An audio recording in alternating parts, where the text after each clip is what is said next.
할렐루야. 자, 오늘은 예수 그리스도의 계보라고 하는 주제로 함께 말씀을 나눌 때에 저나 듣는 여러분 모두가 은혜 되기를 주님의 이름으로 간절히 기원합니다. 오늘부터 강림절이 시작이 됩니다. 또는 대림절, 대강절 이렇게 이제 표현하기도 하는데요. 교회력으로 말하면 한 해의 시작이 되는 시발점이 됩니다.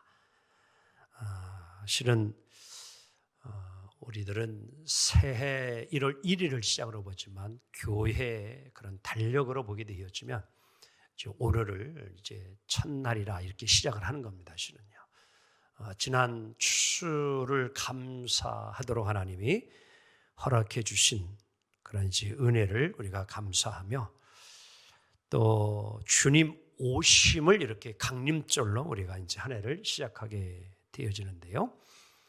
추수감사절에만 감사가 아니라 오늘 우리는 정말 이 강림절이야말로 우리가 감사의 마음으로 우리의 삶을 또 한 해를 시작해야 될 줄로 믿습니다.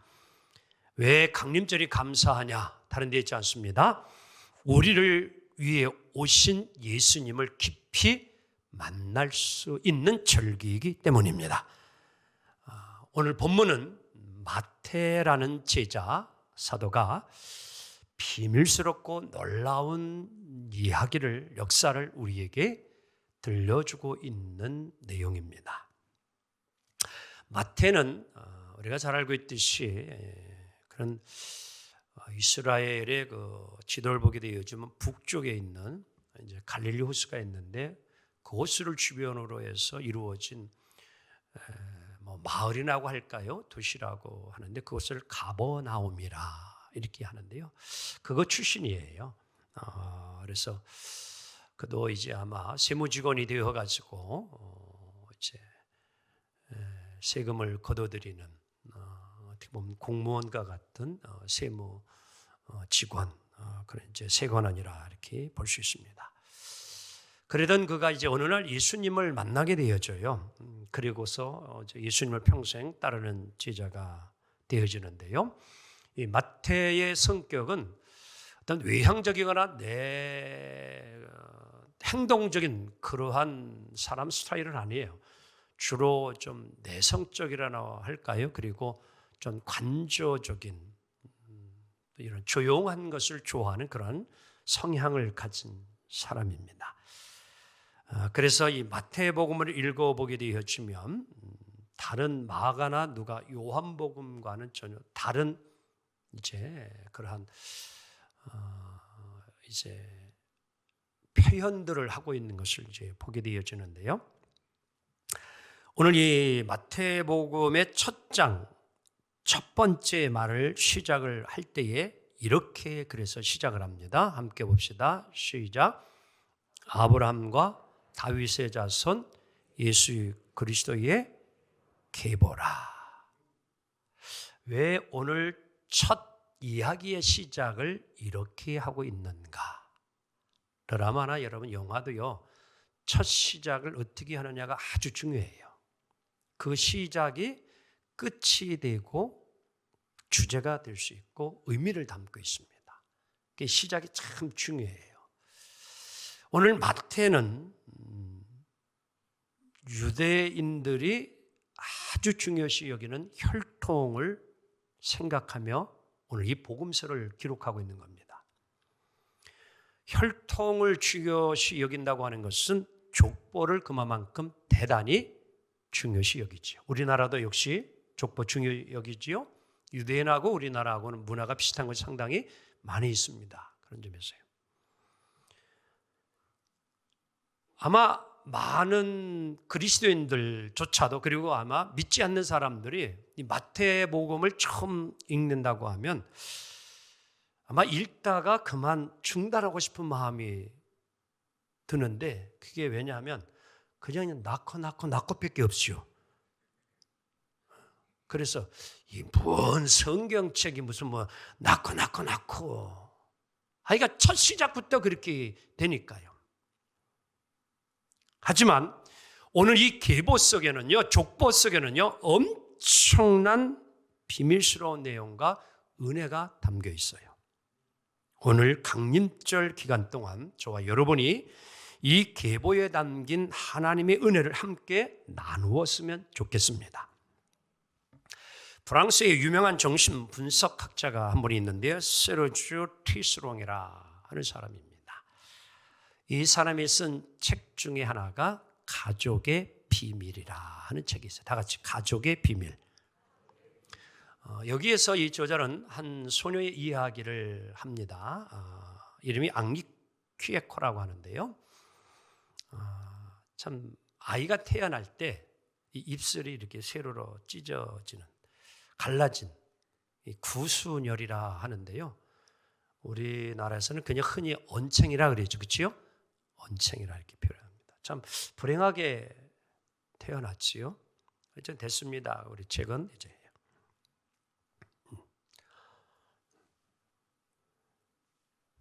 어렸을 적에는 뭐 별거 아이도 그렇고 뭐지만 그렇게 신경 안 쓰고 이제 성장을 하는데 5살 정도 되었을 때에 그 가정의 주치의사가 와서는 그냥 아무 생각 없이 우리 산토끼네 그랬어요. 그 이유가 뭐냐면은 프랑스 사람들은 그 입 모양이 이제 그렇게 이제 이렇게 찢어지면 토끼 같이 비슷하다 그래가지고 산토끼라고 이렇게 불렀대요, 사람을. 그렇게 이제 언챙이가 되어지면.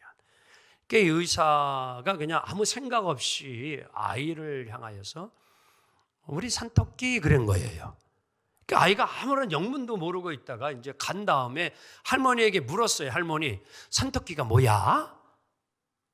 그러면 좀 자세하게 그래도 알아들을 만큼 이렇게 잘 설명을 해주면 좋은데 상처받을까 봐 그냥 어물쩡쩡하다가 쉬쉬하다가 그냥 넘어가 버렸어요.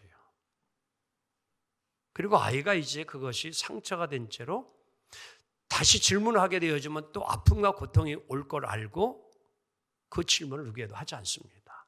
이제 알아차린 거지요.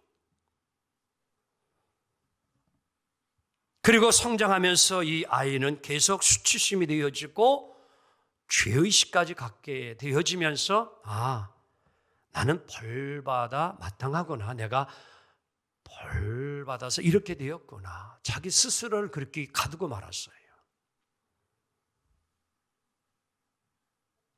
점점 비극적인 인생이 되고 만 거지요. 그리고 토끼에 대한 것을 알아보고 또 그런 이제 자기의 입술 주둥이에 대해서 또 알아보고 하면서 나름대로 풀어보기 위해서 노력을 했고 애를 썼습니다. 그러다가 결국 50살이 되어서 알게 되어졌는데 그것은 수술하면 간단히 해결된다는 것을 그때야 알아요. 그래서 이제 수술을 하고 이제 남들이 볼 때 해도 부끄럽지 않는 모습으로 이제 살아가게 됩니다. 하지만 이미 이 퀴에코는 50년 동안이나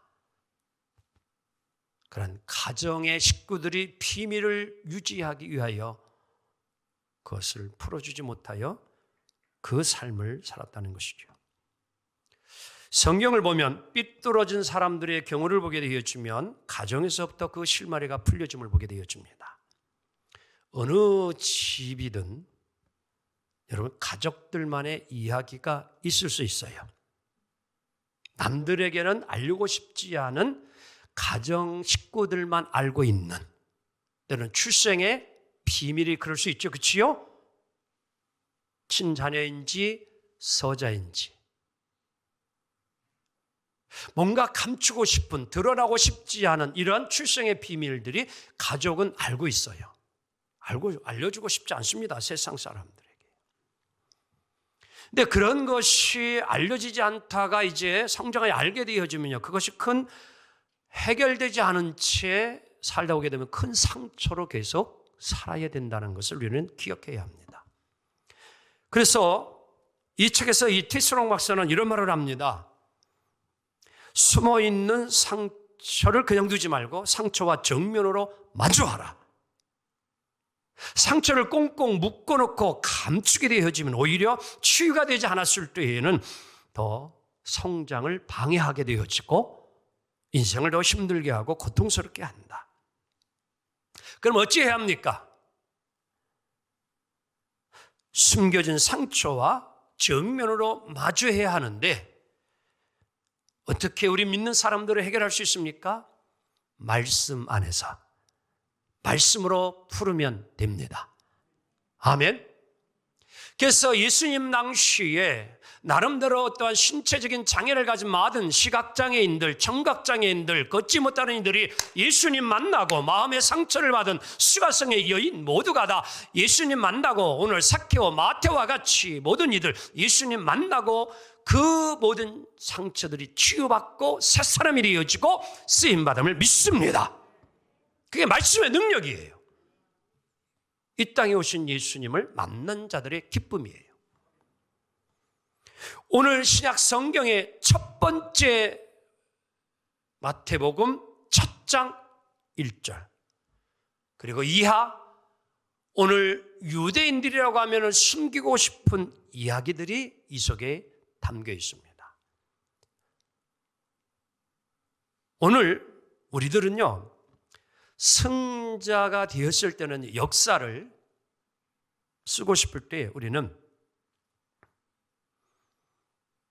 승리만을 위하여서 모든 이야기들을 거기에 짜 맞추려고 역사를 기록하는 경우가 많습니다. 사실대로 기록하기보다는 내가 이미 승자가 되었으니까, 내가 왕이 되었으니까 거기라는 그 프레임 속에서 승자라는 프레임 속에 집어넣고 모든 것을 다 꿰 맞춰서 나만을 드러내려고 하는 역사를 기록하려고 하는 거죠. 그래서 야사들이 있는 거예요. 밝혀지지 않은 감추어진 비밀스러운 이야기들이 항상 야사로, 그래서 역대지략에도 역사 속에는 그 야사가 있는 겁니다. 왜? 진실을 왜곡되게 해서 만든 그러한 역사서들이 많기 때문에 그런 거지. 그게 사람의 심리예요. 그래서 어느 가문이든 족보를 쓸 때는 여러분들 좋은 이야기 그리고 좋은 인물들로만 가문을 이어가기를 원하겠지요. 그래서 오죽하면 여러분들 이런 말은 좀 자녀들에게 하지 않았으면 저는 좋겠어요. 그게 뭐냐면 여러분들 우리의 자녀들 가운데 후손들 가운데에 정말 못된 그런 후손 인물이 있으면 꼭 하는 말이 있어요. 사람들, 너 어디에서 빼버려?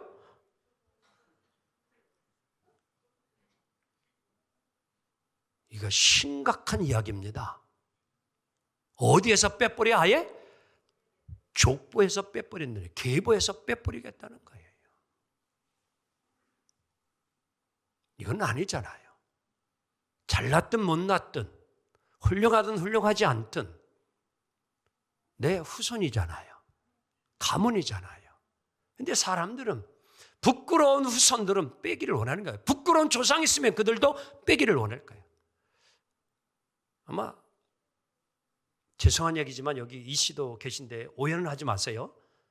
이완영 같은 분이 우리 조상이라면 여러분들 빼고 싶어요? 늙고 싶겠어요? 아마 좋아할 분 하나도 없을 거예요. 그렇죠? 그런 분은 좀 우리 족보에서 빠졌으면 이런 생각을 갖는 거예요. 사람이. 훌륭하고 좋은 사람은 늙고 싶겠죠.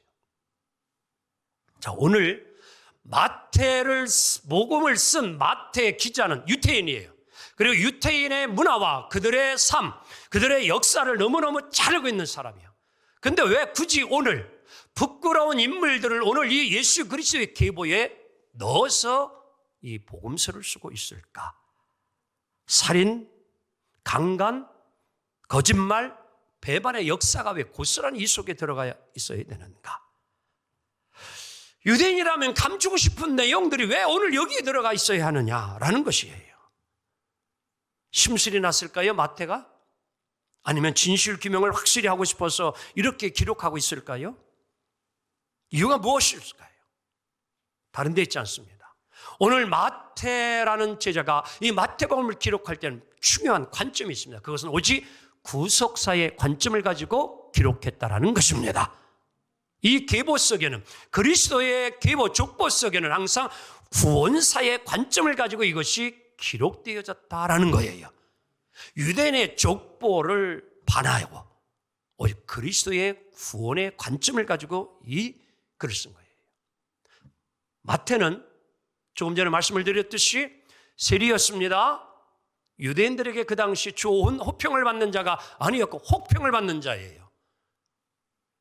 모멸감, 상처, 때로는 죄책감이 그를 짓누르고 있었습니다.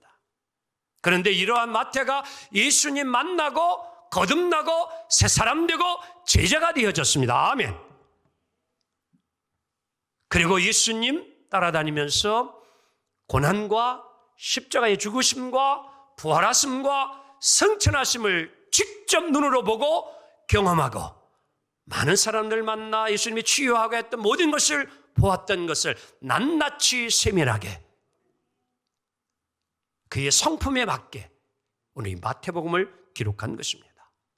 마태복음은요, 유대인을 위한 책이에요. 유대인들이 쉽게 이해하고 받아들일 수 있도록 유대인의 입장에서, 유대인의 배경에서, 유대인의 문화를 가지고서 기록한 것이 마태복음입니다. 마가나 누가 요한복음은 전혀 달라요. 그래서 오늘도 유대인들이 혈통과 가문을 중요시 여기기 때문에 오늘 이렇게 1절 시작하는 겁니다. 아브라함과 다윗의 자손 그리스도 예수의 계보라. 할렐루야. 아브라함과 다윗을 딱 등장시켜요. 예수님 앞에 등장시킵니다. 왜? 유대인들이 존경하는 인물이 아브라함이요, 유대인들이 존경하는 인물이 다윗이요. 할렐루야. 그들 항상 하나님을 찾을 때 그래서 아브라함의 하나님, 이삭의 하나님, 야곱의 하나님. 할렐루야. 지금도 이스라엘을 탐방하게 되어지면 승진하려면요, 곳곳마다 다윗의 조각상들이 많아서 그만큼 그들이 다윗을 존경하고 있다는 것이에요.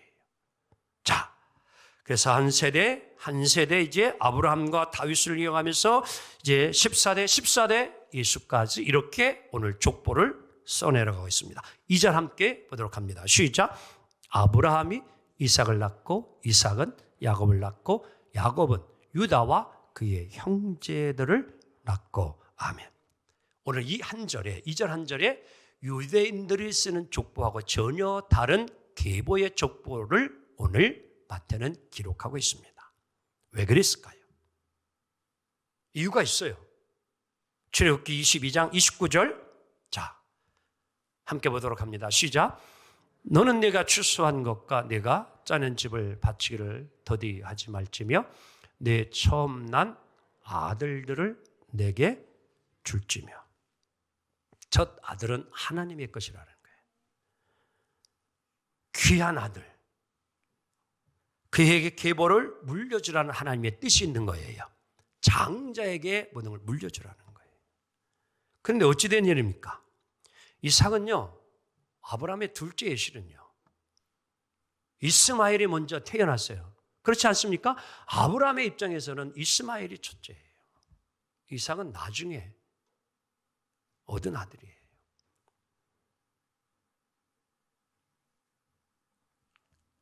야곱도 뭐예요? 이삭의 둘째 아들이에요. 에서가 장자예요. 유다, 여러분, 야곱의 12아들 가운데 첫째 아들은 야곱의 르우벤이에요. 그러면 르우벤이 올라가야 되잖아요. 근데 오늘 네 번째 아들 유다가 올라와요. 그렇죠? 유다가 올라와요. 유대인들의 족보와는 전혀 다른 오늘 그러한 계보가 오늘 본문 속에 올라와 있는 겁니다. 아브라함의 후손으로 건강하고 튼튼했던 이스마엘, 그보다 연약한 이삭이 계보에 오늘 올라와요. 이삭의 후세로 사냥자라고 힘세고 봄에게 효도자는 에서가 올라와야 되는데 야곱이 올라와요. 야곱은 거짓말장이에요. 돈 좋아하고 여자 좋아했어요. 출세를 좋아했어요. 오늘 본문에 나오는 유다, 야곱의 넷째 아들로서 정말 오늘날에는 19금에 해당되는 자입니다. 며느리 다말하고 관계를 가져서 후손을 낳게 돼요. 그게 예수님의 족보에 올라가요. 그 아들이. 여러분, 왜 오늘 마태는 이렇게 그리스도 예수의 족보를 기록해 내려가고 있을까요? 오늘 여러분의 바람이 무엇입니까? 우리의 소원이 있다면 무엇입니까? 귀향이면 이스라엘처럼 건강하게 살고 싶은 마음 있지 않습니까? 에서처럼 사냥도 하고 강한 사람으로 살아가고 싶지 않습니까? 사라처럼 한 나라의 왕이 얼마나 이쁜지 부인으로 삼을 정도로 그렇게 이쁜 여자가 되고 싶지 않습니까? 리브가처럼 귀양이면 남편에게 사랑의 사랑을 받고 싶은 여인으로 살고 싶지 않겠습니까? 그럼 좀 이러한 사람들이 오늘 이 족보에 올라오면 얼마나 좋아요. 그런데 오늘 성경은 놀라운 비밀을 우리에게 이야기해 주고 있어요. 그들보다 좀 올라오지 않았으면 하는 여인들이 오늘 족보에 올라. 그리고 감히 유대인의 족보에는요, 남자만 올라오는지 여자가 올라오지. 우리나라도 이제는 족보가 바뀌어서 여자들도 족보에 올라왔죠. 예전에는요, 여자가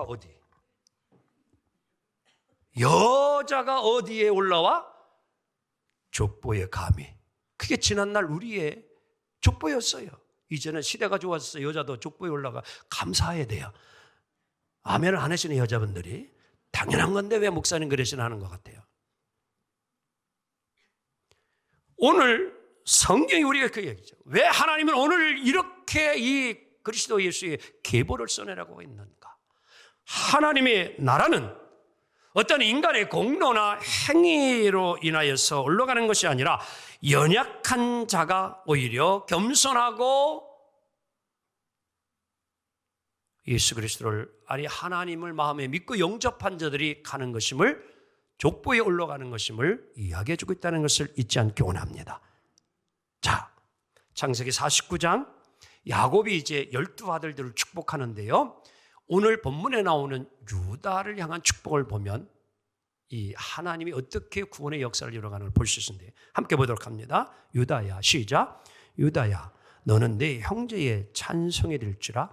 내 손이 내 원수의 목을 잡을 것이요 내 아버지 아들들이 내 앞에 절하리로다. 유다는 사자 새끼로다. 내 아들아, 너는 움킨 것을 찢고 올라갔도다. 그가 엎드리고 웅크림이 숫사자 같고 암사자 같으니 누가 그를 범할 수 있으랴. 규가 유대를 떠나지 아니하며 통치자의 지팡이가 그 발사에서 떠나지 아니하기를 실로가 오시기까지 이르리니 그에게 모든 백성이 복종하리로다. 아멘.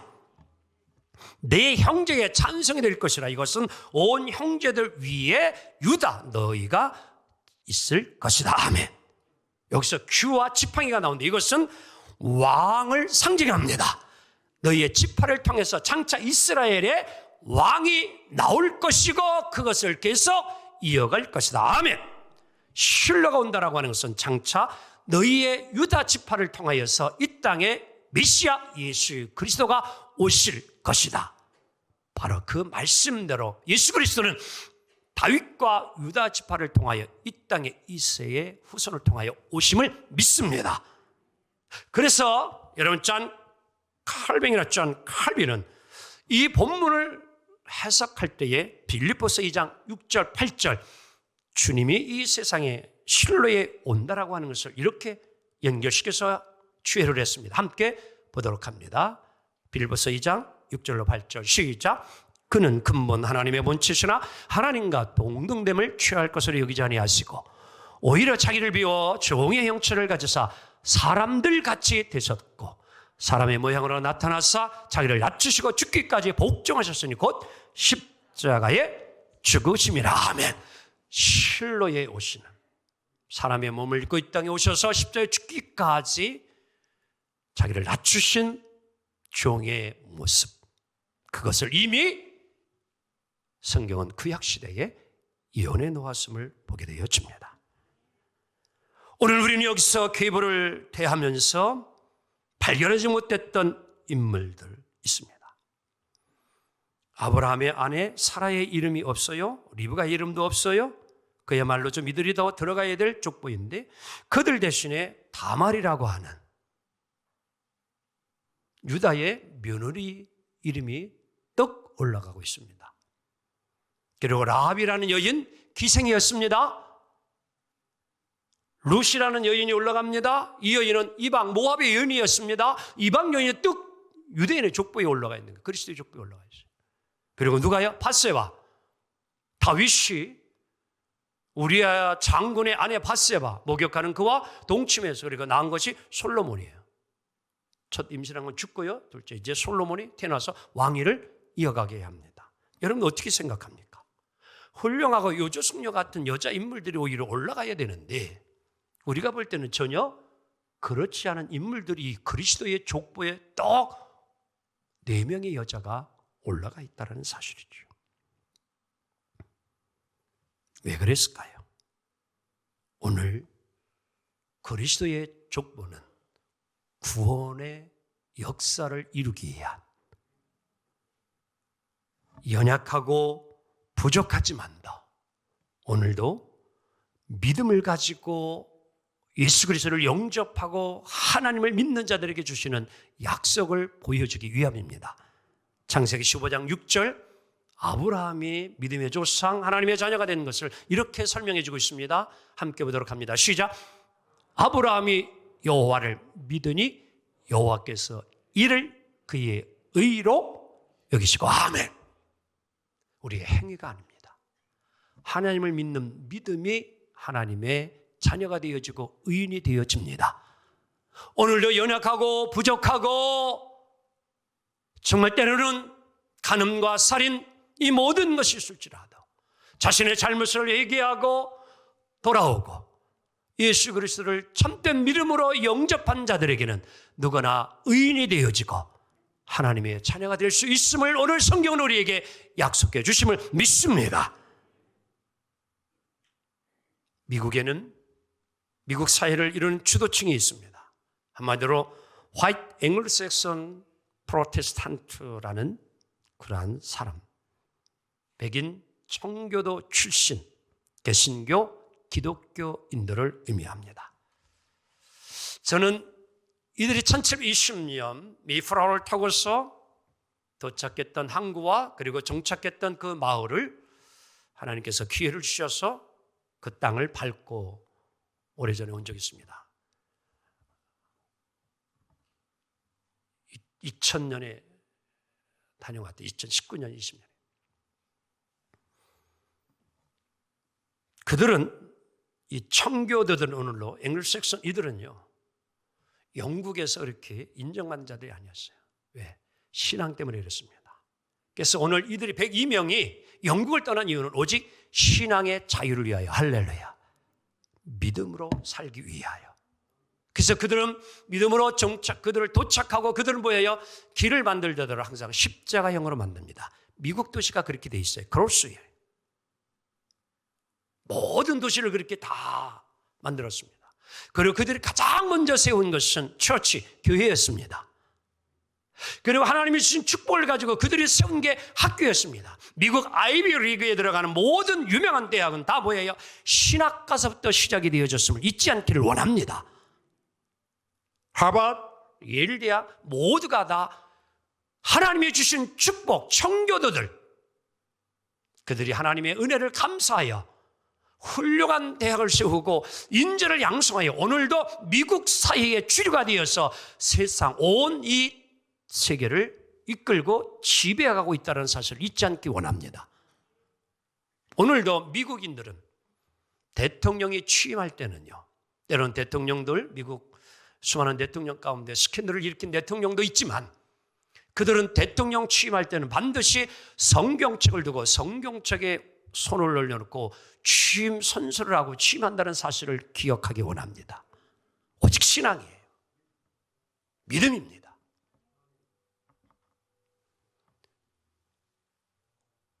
도착하여 농사도 쉽지 않았고 풍토병에 많이 죽어가고 힘든 일이 수없이 많았지만도 그들은 뭐예요? 하나님 앞에 감사하는 믿음을 가졌고 오직 믿음의 삶을 살았어요. 지금 미국은 땡스기빙 데이예요. 일주일날 지키고 있습니다. 왜 하나님이 오늘도 세계를 이끌어갈 때 이렇게 신앙의 사람들을 통해 이끌어가고 있는가라는 사실을 좀 한번 기억하기 원합니다. 믿음으로 살려고 하는 그 가문, 그 계보, 그 족속을 하나님은 지금도 사용하시고 쓰신다는 것을 오늘 예수 그리스도의 계보에서 우리는 깨달아야 합니다. 그래서 오늘도 우리는 부족하고 연약하지만 희망이 있습니다. 왜? 고린도후서 6장 9절에서 10절 말씀을 주었기 때문입니다. 함께 읽습니다. 시작. 무명한 자 같으나 유명한 자요, 죽은 자 같으나 보라 우리가 살아있고 징계를 받은 자 같으나 죽임을 당하지 아니하고 근심하는 자 같으나 항상 기뻐하고 가난한 자 같으나 유명한 자 많은 사람을 부요하게 하고 아무것도 없는 자 같으나 모든 것을 가진 자로다. 아멘. 이 말씀에 희망을 갖습니다. 우리가 자랑할 만한 것이 있으면 무엇이 있습니까? 오늘도 우리 하나님 2000년 동안 신실하게 구원의 역사를 이루어오시는데 부유한 자들, 잘난 체하는 자들, 하나님은 구원의 역사를 그들을 통해서 이루어가지 아니하시고 부족하고 연약하지만 때로는 속이는 자도 있고 가난한 자도 있고 멸시받는 자도 있지만 그들을 통하여서 오늘도 구원의 족보에 올라가게 하시고 구원의 역사를 이루신 분이 하나님이라는 것을 다시 한번 기억하며 오늘도 여러분 교제를 통하여서 주신 귀한 자녀들 낳고라고 하는 것은 우리의 후손을 통해 하나님의 역사가 이루어져 간다라는 의미가 있음을 마음에 새기기를 원합니다. 오늘 여러분 교제에게 자녀를 허락해 주신 것은 하나님의 은혜의 축복입니다. 한결같은 하나님의 은혜를 잊지 마시고 오늘도 우리의 삶에 오신 그리스도의 그 은혜가 예수님의 계보의 놀라운 은혜가 오늘 여러분의 가문과 여러분의 계보에도 함께 이어지기를 원합니다. 마태복음의 계보는 예수 그리스도의 계보로 끝나는 것이 아니라 오늘 이 시대를 예수님을 믿고 살아가는 우리에게도 믿음의 계보로 계속 이어져감을 믿습니다. 이 위대한 주님의 계보가 여러분의 삶에, 여러분의 가문에, 여러분의 가정에, 여러분의 후손에 계속 온전히 이루어지기를 주님의 이름으로 축복합니다. 기도합니다.